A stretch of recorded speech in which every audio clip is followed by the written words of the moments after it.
बिस्मिल्लाह रब्बिल के बाबर के नाम से करीम खान डायरी टीवी के शीशे पर आपकी खिदमत में हाजिर हूँ। नाजरीन, जैसे कि आप जानते हैं हमारे यहाँ जो सेहत के मामलात हैं वो ज़्यादा पेचीदे होते हैं। उसकी वजह क्या होती है?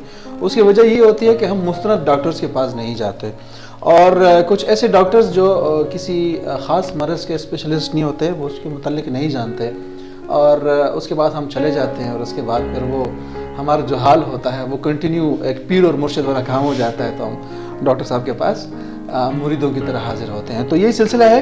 हमारे यहाँ इस चीज़ की कमी है कि हम अवेयरनेस नहीं करते और अवेयरनेस की वजह से बहुत सारे मामलात जो सेहत के वो बिगड़ जाते हैं। तो हमारे अटक में इंतहाई काबिल डॉक्टर्स हैं, जो है फिजियोथेरापिस्ट में जो शुमार होता है, वो बेहतरीन डॉक्टर साहिबा हैं हमारे साथ। डॉक्टर मुनज़्ज़ा हमीद साहिबा जो अटक में गुज़श्ता 2-3 साल से प्रैक्टिस कर रही हैं और इस हवाले से उनके खिदमात जो है वो काबिल कदर हैं। इस हवाले से जानते हैं कि बेसिकली फ़िज़ियोथेरापी है क्या और इस हवाले से जानने की कोशिश करते हैं और आप तक ये पैगाम diary TV social media network के तावसुत से पहुँचाते हैं। तो अस्सलाम वालेकुम डॉक्टर साहब, कैसे? वालेकुम अस्सलाम, मैं ठीक ठाक। आप सुनाएं?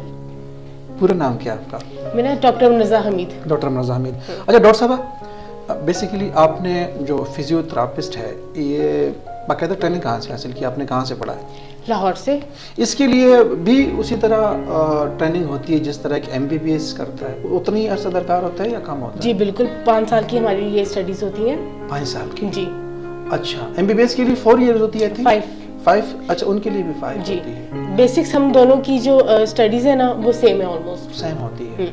अच्छा चलें, वो तो हो गया। अच्छा, इसमें खासकर फिजियोथेरापिस्ट और लोग जो ऑर्थोपेडिक है उसको कुछ लोग सेम समझते हैं कि जी जनाब हड्डियों का और फिजियोथेरापिस्ट का इसका जो है वो एक डॉक्टर होता है, एक टेक्निक्स होती हैं। सवाल आपसे ये बनता है, फिजियोथेरापी है क्या बेसिकली? फिजियोथेरेपी देखा जाए तो किसी भी बीमारी को हम ट्रीट करते हैं विदाउट यूजिंग मेडिसिन। अच्छा, ठीक है, बाकी सारे आपको मेडिसिन देंगे लेकिन हम थेरेपी के जरिए और एक्सरसाइजेस के जरिए आपकी बीमारी थेरेपी में सिर्फ एक्सरसाइजेस नहीं आती। यहाँ एक लोगों का बड़ा गलत कॉन्सेप्ट बना हुआ है कि शायद एक्सरसाइज ही थेरेपी है। नहीं, इसमें हम डिफरेंट मशीन्स यूज करते हैं, डिफरेंट टेक्निक्स यूज करते हैं और डिफरेंट मोडालिटीज होती हैं हम ट्रीट करने के लिए डिफरेंट बीमारी को। सिर्फ एक्सरसाइज से काम नहीं बनता। एक्सरसाइज आपकी स्ट्रेंथ को गेन करेगी, आपकी मोबिलिटी इंक्रीज करेगी, बीमारी से आपको नहीं निकालती। अच्छा। हाँ, उसको आपकी लाइफस्टाइल को मॉडिफाई करती है या फिर इम्प्रूव करती है। अच्छा, कुछ लोग उसमें डॉक्टर साहबा, अब फिजियो से आपने याद दिलाया तो कुछ लोग वो मालिश वगैरह करवाते हैं, कुछ मसाज वगैरह से भी काफ़ी चीज़ें इम्प्रूव होती हैं। इसमें भी वही आंसर मौजूद है, ये भी आइटम है इसमें? मसाज हमारी ये कहने के हमारी फील्ड की एक सब सेक्टर में आती है। ठीक है, हमारी टेक्निक्स में एक वन ऑफ द टेक्निक्स कह लें, हम हमारी जुबान में उसको मोबिलाइजेशन भी कहते हैं। डिफरेंट तरीका होता है उसके, और वो ये जो आम जो इधर फिर रहे होते हैं मालिश करने वाले, उनसे तो कतई नहीं करवानी चाहिए। बिकॉज वो जो कहते हैं हम पट्टा चढ़ा देते हैं, ये वो चीज़ एक अलग चीज़ है, वो काम खराब भी करता है बहुत ज़्यादा ये। और उस फिजियोथेरेपिस्ट का ये काम नहीं होता। लोग समझते हैं कि हमारा काम मालिश करना भी है तो मालिश भी कहा जाता है, लेकिन ऐसा कुछ भी नहीं है। मालिश एक अलग कैटेगरी में आती है। फिजियोथेरापिस्ट का मसाज से कोई ताल्लुक है ही नहीं, आप ही कहना चाहिए। अच्छा, अब बाज़ औक़ात लोग वो आपकी बात पट्टा चढ़ गया तो अच्छा बहुत सारी चीज़ें ऐसी होती हैं वो इतना जोर लगा देते हैं वो मालिशी, तो वो जो पट्टे हैं वो चढ़ाने के बगैर और ही उतर जाते हैं, वो और खराब कर देते हैं। ये चीज़ गलत है। अच्छा, फिजियोथेरापी में आप मतलब क्या एक्सरसाइज के जरिए किस तरह करते हैं उसको? किसी ऑयल का सहारा लेते हैं या फिर वो टेक्निक्स सिर्फ मशीन के ही जरिए है या हाथों? नहीं, जो मशीन्स हैं वो आपकी पेन को या फिर आपके अगर जो दिमाग से रगें वगैरह हमारी जारी होती हैं, हमें न्यूरो का कोई भी इशू होता है उसको ठीक करने के लिए होती है मशीन्स। हम उसके लिए इस्तेमाल करते हैं। सोजिश वगैरह होगी आपको, उसके लिए इस्तेमाल की जाती है। जो एक्सरसाइज है वो आप मशीनों के जरिए भी कर सकते हैं और आप बगैर मशीन के भी कर सकते हैं। टेक्निक्स होती हैं डिफरेंट। ठीक है, यूट्यूब से देखिए या फिर आप लोग देखते हो कि ये एक्सरसाइज कर क्या रहा है, उसमें बहुत सी बारीक चीजें होती हैं जो कि हम लोग निगलेक्ट कर देते हैं और फिर बाद में कहते हैं हमें तो वर्जिश से फर्क नहीं पड़ा। ऐसे बहुत से केसेस मेरे पास आ चुके हैं, कहते हैं हमने यूट्यूब पे देखा था तो हमने की थी तो ये हमें इससे तो फर्क नहीं पड़ा। फिर मैं कहती हूँ अंकल आपने ये चीजें जो थी, ये बारीकियां जो थी जी आपने नोट नहीं की, ठीक है, ये चीजें भी बहुत मैटर करती हैं, इससे भी आपका मसल पुल वगैरह भी हो जाता है। सबसे पहले स्ट्रेचिंग की तरफ जाते हैं। ठीक है, स्ट्रेचिंग से ये होता है कि आपकी बॉडी पहले तो हमारी यूज टू नहीं होती एक्सरसाइज की, हम करते नहीं, हमारी डेली रूटीन में नहीं होता, बॉडी जाम होती है। बिल्कुल, स्ट्रेचिंग से ये होता है कि थोड़ी बहुत फ्लेक्सिबिलिटी आ जाती है मसल्स में, थोड़ा सा हमें, ताकि हम एक्सरसाइज वगैरह करवाएं तो हम क्रैम्प्स वगैरह ना पड़े, हमें कोई प्रॉब्लम इस तरह की ना क्रिएट हो। तो स्ट्रेचिंग वगैरह से ही काफी चीजें इंप्रूव हो जाती हैं जॉइंट्स की, मसल्स की, कि और आगे एक्सरसाइज करने में प्रॉब्लम नहीं होती पेशेंट को। मिसाल के तौर पर एक बीमारी है आर्कुन्निसा, हाँ, काफ़ी अहबाब उसको दम से ठीक करने की कोशिश करते हैं, कुछ अहबाब उसको मेडिकल तरीके से मेडिसिन भी वगैरह लेते हैं। क्या अर्कुन्निसा का इलाज भी फिजियोथेरापिस्ट के जरिए होता है?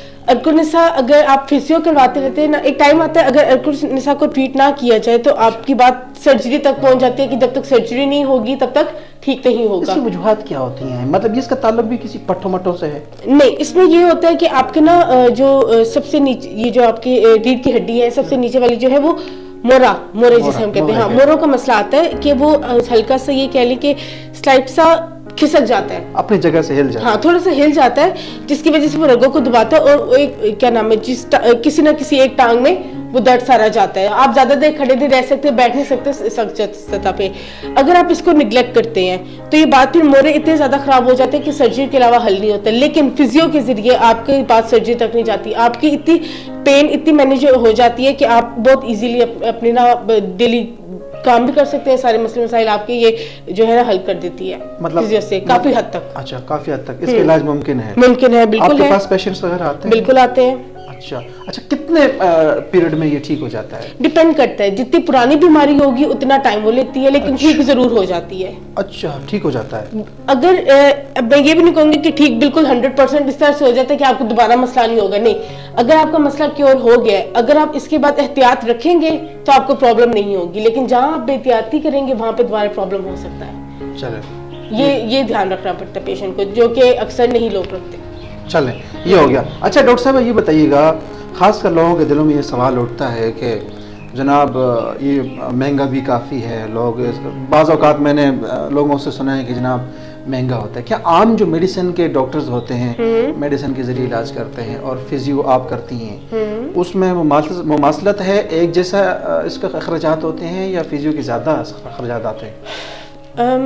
आप ये कह लें कि दवाई के ये इस तरह से होता है, आप थोड़े थोड़े करके ना बात वहीं पे आ जाती है। थोड़े थोड़े आप दवाई लेते हो, आपको आराम नहीं आता, फिर दवाई लेते हो, फीस भरते हो, फिर आराम नहीं आता, बात वहीं पे आ जाती है कि अगर आप फिजियो करवाते हो, एक पैकेज आपको मिल दिया जाता है, आप जितने जल्दी जाओगे आपको दिन भी उतने कम लगेंगे, आपके पैसे भी उतने कम इस्तेमाल होंगे। ओके, ये एक कंप्लीटली पैकेज है और वो डेली के हिसाब से या वीकली जिस तरह चार्ज चेक करने के लिए जाते हैं तो डॉक्टर फीस होती है, मेडिसिन होती है, वो उसके चार्ज। यहाँ पे ऐसा नहीं है, यहाँ पे ऐसा नहीं है आपका, आप एक मुकम्मल पैकेज देते हैं कि इतना टाइम लगेगा और इतना खर्चा होगा, इस तरह करते हैं आप? डिपेंड करता है, जिस तरह पेशेंट के लिए ज्यादा इजी हो, जो उसके जिसके लिए फिजिबल होता है, किसी के लिए होता है जो इकट्ठे पे कर सकते हैं, किसी के लिए नहीं होता। अखराजात सेम है तकरीबन समहाउ, लेकिन अगर बात सर्जरी तक चली जाए तो डेफिनेटली फिजियो के कम में उसका है। चलें जी, बिल्कुल नाज़रीन, मसले मसाइल सेहत के हैं भी और मैं कोशिश भी कर रहा हूँ कि मुख्तलिफ जो स्पेशलिस्ट हैं हमारे अटक शहर के, और काफ़ी अहबाब पूछते भी हैं इनबॉक्स में कि जनाब फ़लाँ मर्ज़ के लिए कौन सा डॉक्टर बेहतर होगा और अटक में इस हवाले से कौन सा डॉक्टर बैठता है। तो इस हवाले से मैंने कोशिश की है डायरी टीवी के प्लेटफॉर्म से कि जिस तरह मैडम आई हैं तो इस तरह फिजियोथेरापिस्ट के अलावा भी बहुत सारे एक्सपर्ट हमारे साथ आएँ और इस पर हम गुफ्तगू करें। मगर डॉक्टर साहब ये बताइएगा कि आप इस हवाले से कहाँ प्रैक्टिस कर रही हैं आप? मैं इस वक्त मरियम हॉस्पिटल में होती हूँ, वहाँ पे प्रैक्टिस कर रही हूँ, मॉर्निंग और इवनिंग दोनों। टाइमिंग बता दीजिएगा देखने वालों की। सुबह 10 to 2 एंड शाम में 5 to 8 होती है। 5 to 8। अच्छा, ये बताइएगा, फर्ज करें आप सुन रहे हैं, देख भी रहे हैं, उसमें कुछ सवालात होते हैं, जिस तरह मैंने एक सवाल उठाया अर्कुन्निसा का, तो इस तरह कोई सवाल करना चाहे कमेंट पे, इनबॉक्स पे, तो क्या अगले इस तरह कोई सेटअप बन सकता है, प्रोग्राम आप बुला के उनके जवाबात आप दें? बिल्कुल, अगर किसी को किसी भी किस्म का कोई सवाल हो तो वो आप कमेंट सेक्शन में बताएं, तो इंशाल्लाह नेक्स्ट प्रोग्राम में मैं आपको उन सबके जवाब दूंगी।